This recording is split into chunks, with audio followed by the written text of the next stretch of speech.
Round one, fight. 안녕하세요. 박종훈의 경제한방입니다.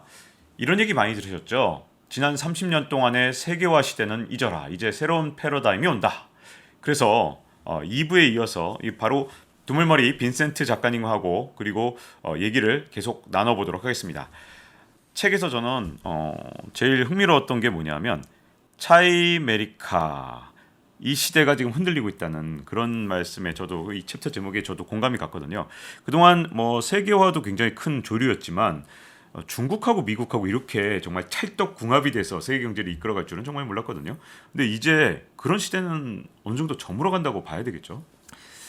이미 각종 데이터에서 차이메리카가 끝났다라는 것들을 밝혀낼 수 있을 것 같고요. 저는 책에서는 이제 차이메리카를 이렇게 정의했죠. 사실 차이메리카가 처음 2007년에 12월 달 국제금융학술지에서 니얼 퍼거슨이 얘기한 이후에 전 세계를 이끌어간 성장 동인이었죠. 값싼 물건을 제공하는 중국, 그것을 사주는 영원히 사줄 것 같은 미국, 그 기축통화가 중국으로 흘러가면 중국은 그 기축통화에 막대한 기축통화를 떠안고 적정한 환율을 유지하기 위해서 미국으로 하여금 국채를 사주는 이 메커니즘이 계속해서 지속되다가 실제 통계 자료를 보면 2016년, 17년 이때를 기점으로 해서 중국이 더 이상 미국 국채를 사지 않고 있고요.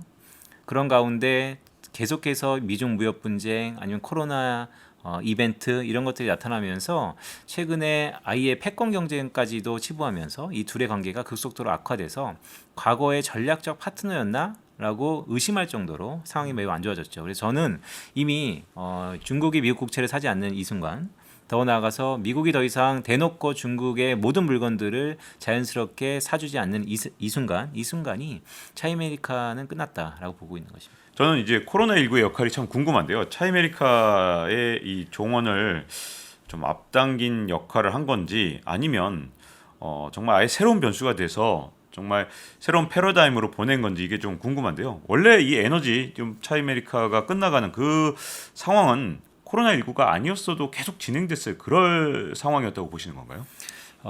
미국과 중국은 언젠가는 부딪힐 관계였다라고 보고 있고 그것을 역사관의 패권 경쟁으로 저도 인식을 하고 있고요. 다만 코로나19라는 게 2020년 3월달 팬데믹화되면서 상당 부분 촉매제 역할을 했던 것은 사실인 것 같습니다. 즉 10년 뒤에 올 게 5년 만에 왔고 5년 뒤에 올 게 지금 왔다는 것이죠. 그래서 이런 촉매제 역할이 나타나기 때문에 지금의 이 차이메리카의 패권 경쟁, 결속과 더 나아가서 중국과의 패권 경쟁은 이미 시작했고 앞으로 더 속도가 높아질 거다라는 게 포인트가 있습니다. 여기서 계속해서 말씀드리는 앞으로 더 분쟁이 심해질 거다. 만약에 코로나19가 없었다면 지난 트럼프 이후에 미중 무역 분쟁 약간의 소강 상태 이후에 코로나19가 딱 터진 다음에 미국도 중국도 내부적으로 추스리기에 바빴는데 이제는 서로 금리를 올린 만큼 강건해졌다라고 생각하기 때문에 다시 한번 부딪힐 개연성 훨씬 더 이전보다는 세게 부딪힐 개연성이 높다라고 볼 수 있겠습니다. 자, 미국과 중국이 그동안 굉장히 긴밀한 협조 속에서 세계 경제가 어쨌든 안정적으로 좀 성장하는 모습을 지난 30년 동안 봤던 것 같습니다. 만약에 미국과 중국이 더 이상 지금과 같은 이 밀월 관계 끝내버리고 새로운 시대가 온다면 어떤 변화가 가장 먼저 우리한테 다가올까요? 차이메리카와 중국과 미국의 밀월 관계라고 말씀하셨는데 전 세계가 상당 부분 안정적인 모습을 보였던 건 사실입니다. 그런데 특히 우리 한국은 더 안정적인 수혜를 받았죠. 네. 즉 이 차이메리카의 가장 큰 수혜를 받은 국가 탑 10을 뽑자면 한국이 거의 상위 랭킹에 들어갈 정도로 많은 산업 구조가 지금의 차이메리카에 종속돼서 빛을 발했던 그런 시기가 있었죠. 그런데 이젠 그 시기는 끝난 것 같습니다. 결국 지난 20년 동안 끊임없이 전쟁은 있었고 지금의 러시아와 우크라이나 리스크를 차치하더라도 실제 중동에서 있었던 수많은 분쟁들 근데 그런 거에서 자유로울 수 있었던 한국의 이런 현황과 상황들이 이제는 좋은 시절은 조금 끝났다라는 생각을 갖고 있고 지금보다 더 철저히 실리 외교를 갖고 선택과 집중이 필요한 시기에 들어간 거 아닌가라고 보고 있습니다. 그렇게 되면 지금까지 안정적인 물가라든가 성장률이라든가 이런 것들 세계 경제가 다 같이 향유하던 것들 이런 것들조차도 흔들리는 겁니까? 당장 중국이 지금 삐걱거리고 있습니다. 양회라 그래서 중국 공산당이 되게 재밌는 국가죠. 전 세계 두 번째의 경제 규모를 갖고 있는 국가가 목표 성장률을 설정하고 그 목표 성장률의 달성 확률이 거의 90% 이상 되는 기이한 현상을 지난 10년 동안 이어오고 있습니다. 이번에도 자랑스럽게 5.5% 성장할 거다라고 목표치를 또 다시 한번 박았죠. 중국 공산당도 양심이 있었는지 코로나 터지고서는 밴드로 제시했다가 이제는 딱 숫자로 제시했습니다. 그런데 최근에 상하이 봉쇄 이런 코로나의 후유증을 놓고 보면 모든 글로벌 IB들은 올해 어렵다. 올해 5자도 어렵다. 4자도 어렵다라는 생각으로 전망을 막 쏟아내고 있어요. 그러다 보니까 자연스럽게 아직까지는 중국 경제에 연관되어 있는 한국의 경제 성장률도 정부는 4%, 한국은행도 3%를 고수하지만 그래도 주요 IB들 민간 쪽에서는 올해 한국 경제 2% 중후반 정도도 어렵다라는 전망을 나타냈습니다. 그 얘기는 뭐냐면 결국 오래된 먼 시계를 바라볼 게 아니고 당장을 바라보더라도 중국이 어려우니까 한국 경제도 자연스럽게 어려운 국면. 이게 차이메리카의 아직 그 결속 이후에 패권 경쟁이 더 극대화로 시작도 안 했는데 패권 경제 2라운드도 안 됐는데 벌써부터 삐걱거리는 걸 놓고 보면 한국은 예전만큼 성장률을 담보할 수 있는 그런 가능성은 좀 적다. 단 여기의 가정은 지금하고 똑같다면 그래서 반드시 바뀌어야 된다는 것이죠. 바뀌어야 되는 건 우리의 전략입니까? 우리의 전략이며 우리의 전략이자 또한 국제적인 정세를 잘 파악해서 이제는 선택과 집중을 반드시 해야 된다는 생각을 갖고 있는 것입니다. 굉장히 중요한 시점, 변곡점에 있다고 볼 수 있겠네요. 우리의 어떤 미래 전략 그리고 미중 패권 전쟁 사이에서 우리가 어떤 선택을 하느냐에 따라서 우리의 미래가 지금 현재 달라진다 이렇게 보시는 거군요. 네. 자 그러면 지금 2022년 이 시점에서 미국과 중국의 패권 전쟁 전략 네네. 누가 더 잘하고 있습니까? 누가 더 우월합니까? 어떤 이런 비유를 좀 드릴게요. 고등학교 때 한 반에 1등과 2등이 있습니다. 1등과 2등이 비등비등했을 때는 1등하고 2등하고 어떤 선택을 해도 비등비등하겠죠. 근데 지금 상황은 1등, 2등이 비등비등합니다. 둘이 붙었을 때는. 하지만 1등을 좋아하는 사람은 한 반이 10명 중에 5명, 6명이 1등을 좋아하고요. 2등을 좋아하는 친구들은 2-3명밖에 없는 것 같습니다. 적어도 표면적으로는. 자, 그렇다면 이건 여론인 것이죠. 그리고 트렌드라는 것입니다. 저는 일단은 미국 주도의 패권 경쟁의 전략이 좌우할 거다. 그러니까 적중할 거다라고 보고 있고 그런 의미에서 한국은 참 어려운 것 같아요. 왜냐하면 정치적이거나 아니면 경제적으로나 문화적으로나 꼭 한 편을 가릴 만큼 어느 한 곳에 100% 종속된 게 아니고 다 양쪽 다 발을 걸치고 있기 때문에 하지만 저는 지금의 미중 무역 분쟁은 결국 1차전은 사실 미국의 승리다라고 얘기하기 어려울 정도로 미국의 피해도 컸습니다.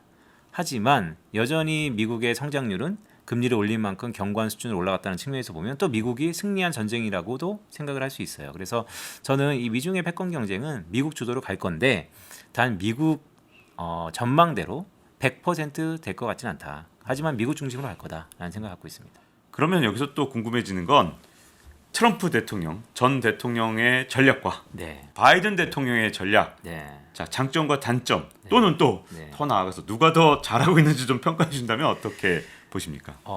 이제 중간 평가이고요. 네. 근데 물론 미국인들은 11월 달에 이거에 대해서 평가를 투표로 하겠죠. 근데 지금의 여론조사를 보면 중간까지는 아직까지는 조금 섣부른 감은 있지만 과거 대통령의 향수도 꽤 있는 것 같습니다. 미국 측면에서 보면 자 누가 잘했다 못했다는 결국 중국 입장에서 한번 보고 우리 입장에서 한번 볼까요? 중국 입장에서 보면 중국이 최근에 들어서 바이든 대통령의 어떤 정책에 의해서는 딱 대놓고 맞대응하는 것은 언론상 별로 크진 않습니다. 근데 그것을 중국 시각에서 보면 당연히 올해 11월 달에 중국 시진핑 주석의 산연인과 영구집권과 결부된 이벤트가 있기 때문에 몸을 추스릴 수도 있는 것 같고요. 그러니까 그런 시기적으로 놓고 봤을 때 상대적으로 트럼프는 조금 요란했는데 실속은 바이든이 챙겼다라고 보는 게 서방 언론이고 중국 입장에서 보면 다를 것 같아요. 네. 중국 입장에서 보면 사실 트럼프가 좀 더 힘든 측면이 있었다는 생각을 합니다. 왜냐하면 중국의 이 반도체 굴기라는 향후 50년의 큰 청사진이 차질을 빚고 있거든요. 자, 그것은 결국 먼저 트럼프가 그런 부분을 행했기 때문이다라고 해석을 할 수 있겠지만 결국 트럼프 대통령이 중국으로 하여금은 상당 부분 먼저 중국의 이 전략을 수용하게끔 만들었다라고 보고 있고 자, 한국의 입장에서는 어떠냐? 한국의 입장에서는 트럼프 대통령과의 외교는 사실 기브앤테이크가 좀 컸습니다. 줄 거 주고 받고 받고. 단 트럼프는 선택은 하라 하지만 실제적으로 우리가 표면적인 선택과 실리적인 선택이 따로 놀 수 있는 국면이 방금 있었어요. 왜냐하면 미중 무역 분쟁 터지고 나서 가장 큰 수혜를 받던 삼성전자와 하이닉스를 보면 어느 정도 우리가 실리적을 추구할 수 있었던 국면이 있었던 것 같습니다. 하지만 지금 바이든 대통령은 좀 다른 것 같아요. 바이든 대통령은 다시 한번 얘기를 하고 있는 겁니다. 선택해라. 우리 한반도 역사에서 선택은 참 뼈아프죠. 네. 왜냐면 하나의 기회비용을 잃어야 되니까. 그래서 우리 한국 입장에서 보면 바이든 대통령의 지금의 정책이 그러니까 우방국을 끌고 와서 같이 해보자는 거 아닙니까? 그게 조금 힘든 국면이 있다. 오히려 트럼프처럼 내가 앞장설 테니까 따라오든 말든 안 따라오면 페널티. 이게 훨씬 더 우리 입장에서는 조금 선택은 쉽지 않았을까라고 보고 있습니다. 이번에 이제 미국과 중국 사이에서 가장 흥미로웠던 점 중에 하나가 이 원래 위안화가 이런 경우에 보통은 약세를 띄어야 될 것 같은데 특히 일부에서도 말씀하셨지만 원래는 이 중국의 금리가 통상적으로는 미국보다 높아야 정상인데 이것도 지금 이제 바뀌는 상황에서 그러면 당연히 뭐 글로벌 투자 은행들은 중국에서 돈 빼갖고 미국으로 가져가야 되고 그런 과정에서 위안화 약세가 나타나야 정상이잖아요. 근데 이번에 위안화는 의외로 굉장히 강한 모습을 계속 보여주고 있는데 지금의 위안화 시장 어떻게 이런 일이 일어난 걸까요? 네, 또 엄청 중요한 질문이죠. 네. 어떻게 보면 요 한 현상을 잘 해석해도 올해 하반기에 큰 변화를 미리 읽을 수 있을 것 같습니다. 두 가지 시각이 있습니다. 첫 번째는 2016년의 데자뷰인가? 라는 생각을 갖고 있습니다. 2016년에도 마찬가지였거든요. 2015년부터 금리를 올리려는 시그널을 보냈던 미국 연준. 2016년에 미국과 중국의 금리 차가 축소되면서 중국 위안화가 당시 6.23에서 바로 1년 사이에 7위안을 넘어갔고 그걸 막기 위해서 중국 정부가 외환보유고 4조 달러를 1조 달러 가량 소비하면서도 막지 못했습니다. 그래서 결국 위안화 발작, 신흥시장국의 주가 경기 다 무너졌었고요. 그렇기 때문에 미국만 좋았냐라는 얘기가 끊임없이 있었고 결국 그것의 후유증으로 미국도 이런 통화 정책의 정상화를 마침표를 못 찍고 코로나를 맞았습니다. 자, 분명 미국한테도 중국한테도 여파가 있었죠. 그런 의미에서 보면 최근에 중국 위안화가 다시 한번 고개를 조금씩 들고 있는 게 조만간 7위안으로 갈 가능성이 높다라는 전망도 하나 있고요. 과거 2016년의 데자뷰인 것이죠. 또 하나는 어떤 큰 이벤트가 있은 다음에는 모든 자산의 순위가 바뀝니다. 즉 안전자산의 순위가 바뀌는 것이죠. 과거 항상 어려웠을 적에 안전자산은 물론 미국 국채, 미국 달러, 금, 그다음에 영국 부동산, 그 다음으로 일본 엔화를 생각했었는데 최근에 일본 엔화를 보면 달러당 125엔을 넘고 이런 전망이라면 130엔, 연말 가서는 150엔 전망도 나타나고 있습니다. 꼭 150엔을 간다는 게 중요한 게 아니고 이런 불안한 시국에 엔화의 안전자산 지위가 흔들리고 있다는 것이죠. 그런 시각에서 한 발짝 뒤에서 위안화를 딱 보면 위안화가 이제 안전자산의 통화로서 뭔가 영향을 하는 것인가? 근데 국제통화은행 같은 국제결제은행인 BIS 통계를 보면 아직 위안화의 전 세계 결제 비중이 워낙 미미한데 이거 엔화의 지위를 단기간에 흡수할 것 같지 않은데 도대체 뭐지?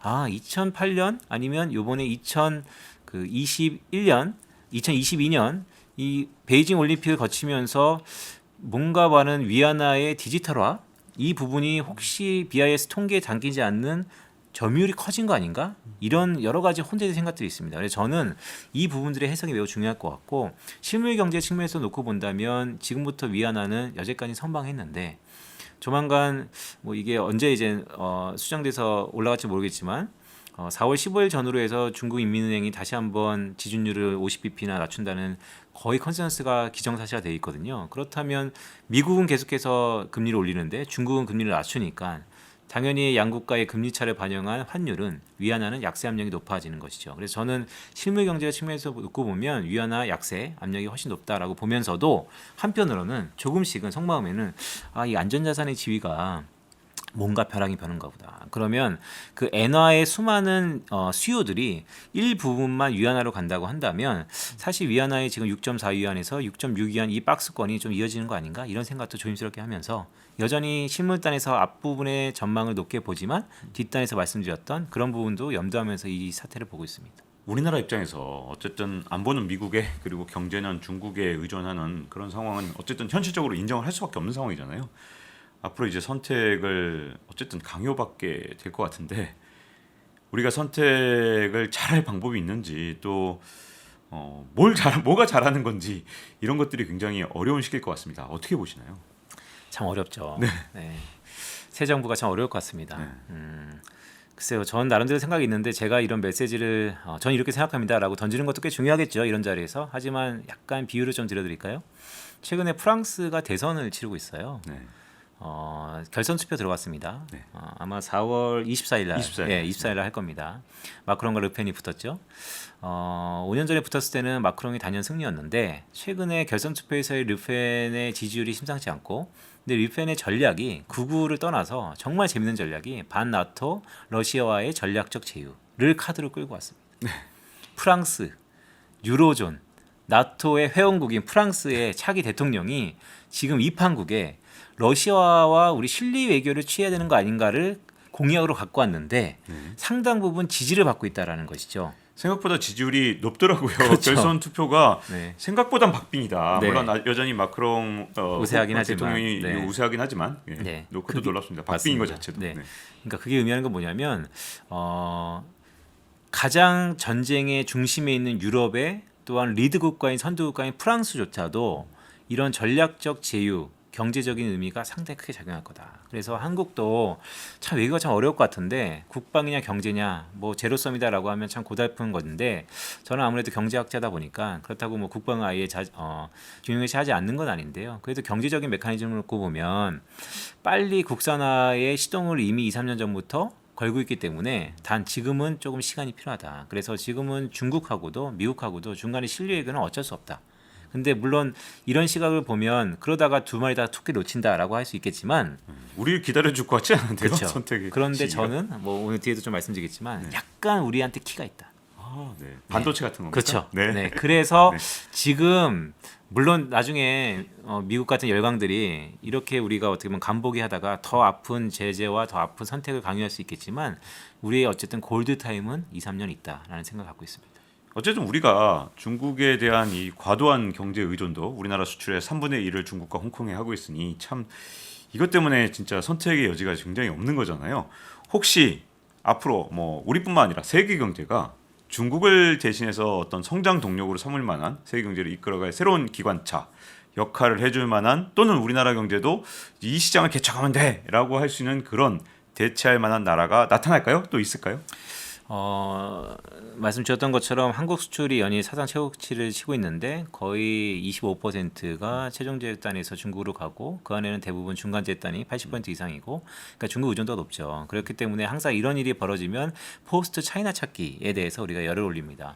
제 책에도 잠깐 언급이 있었지만 중국을 대처할 수 있는 나라가 어디가 있을까? 곰곰이 생각해 보면 결론은 없다예요.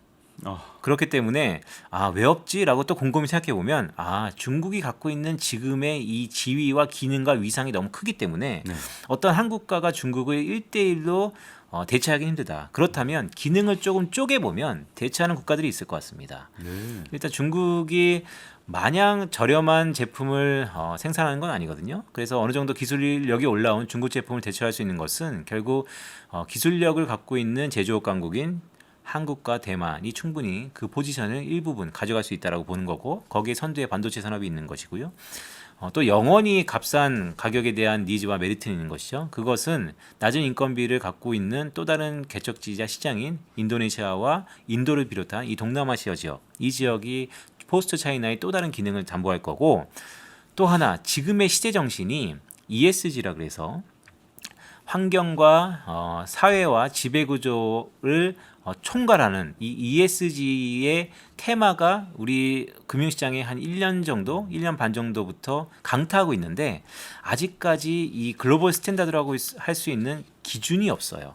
기준이 모호합니다. 유럽도 뜨겁고 일본도 뜨겁고 그래서 과거 2000년도 CDMA 경쟁, 통신 경쟁을 했던 거와 비슷하게 지금도 포스트 차이나 그러면 새로운 규제와 새로운 규칙과 새로운 기준이 필요할 텐데 그것은 ESG로 결부시켜 보면 최근에 ESG의 기능도 유럽이라든지 아니면 일본의 일부 기업들이 조금 그 기능을 가져갈 거다. 그래서 중국을 하나의 국가가 대체하기 힘들고 기능을 세분화해서 아마 대체하는 국가가 좀 있을 거다라는 생각을 갖고 있습니다. 네. 자 이렇게 세계화 시대 그리고 차이 아메리카나 시대 이 시대가 한 시대가 저물고 있는 상황이잖아요. 그러니까 더욱더 지금 더 주의해야 될 것 같고 그런 측면에서 두물머리 빈센트 작가님 말씀 좀 들어보면서 미래를 좀 조망해보는 그런 편이었던 것 같습니다. 자 이렇게 2부를 마칠 시간이 됐고요. 자 역시 좋아요, 구독, 알림 설정 해주시면요 또 3부에서 중요한 얘기로 찾아뵙도록 하겠습니다. 고맙습니다. Round 1, fight.